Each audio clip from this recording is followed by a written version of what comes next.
Of course, on Tuesday, kulikuwa na protests ambazo zilikuwa pale CBD.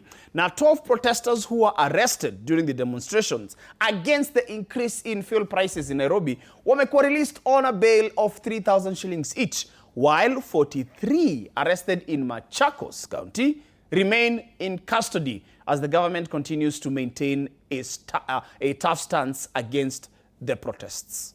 Take a look.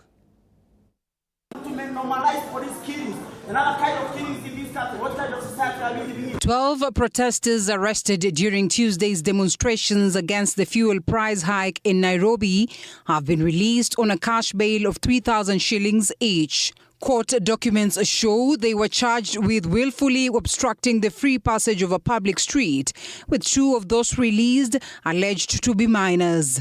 The case will be mentioned on May the 7th, 2026. On the 21st day of April 2026, which is yesterday, attack in the area along Moi Avenue, near Nairobi CBD.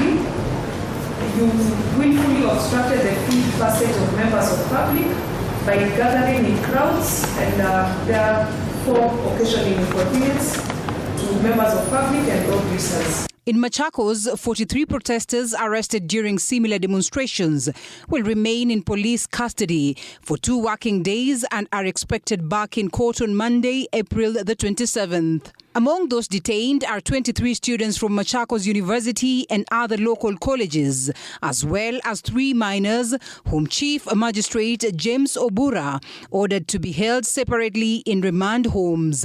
The protests also left 7 police officers nursing minor injuries in Machakos town. The government has maintained a hardline stance on the protests, with Deputy President Kithure Kindiki dismissing the organizers. Kindiki insisted that protests cannot resolve disputes or lower the cost of fuel, while criticizing politicians he accused of inciting citizens.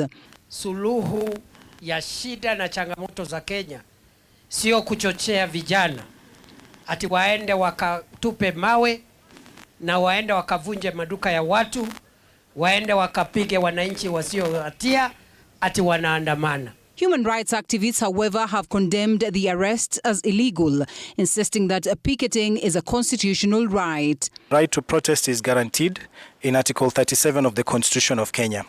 That right is not a favor that the state prefers on Kenyans. It is a guarantee in the Constitution. Any arrests that are made, in as far as we are concerned, those arrests are illegal. The activists say that after reviewing the Kenya National Commission on Human Rights guidelines on reparations, alongside victims and families affected by the Gen Z protests, they are now demanding state acknowledgement and an apology, guarantees of non-repetition of human rights violations, a standardized compensation framework, and a clear timeline for reparations. We demand establishment of a clear minimum tax-exempt compensation structure as follows: 5 million Kenya shillings for loss of life, 4 million Kenya shillings for sexual and gender-based violence, 5 million Kenya shillings for missing persons, that is disappeared and still missing after 1 year. Atuite State House na tuombe msamaha na yani aombe apology, like akwae na huruma. Aseme poleni. Life tukiwa na yeye tutaona ukweli hakulazimiswa, lakini kitu imetoka kwa moyo wake. Tutakuwa sure aje hata hizi vitu zimeisha, hata kama unatucompensate. Lazima tukue na surety ya kwamba Kenya iko na change na hizi brutalities zimeisha, hizi hao watu wenye wanashikwa, hao watu wenye wanapotea pia zimeisha. Unajua hii kitu ina scratch wound ambayo already labda ni kuheal, ilikuwa ikiheal. Of course sasa kuna kidonda ambacho kinatonwa. Tunaingia mashida ambazo hatufai kuwa tukiingilia saa hizi. And of course it will definitely affect the decisions that people are going to make towards the elections that are coming next year. But we can only hope that everybody who was arrested is released. The ones who are still arrested, they'll also be released later. And anybody who feels ni kama life yake iko in danger kwa sababu ya situation kama hiyo kupata relief na kuwe sawa. Ama vipi? Haya.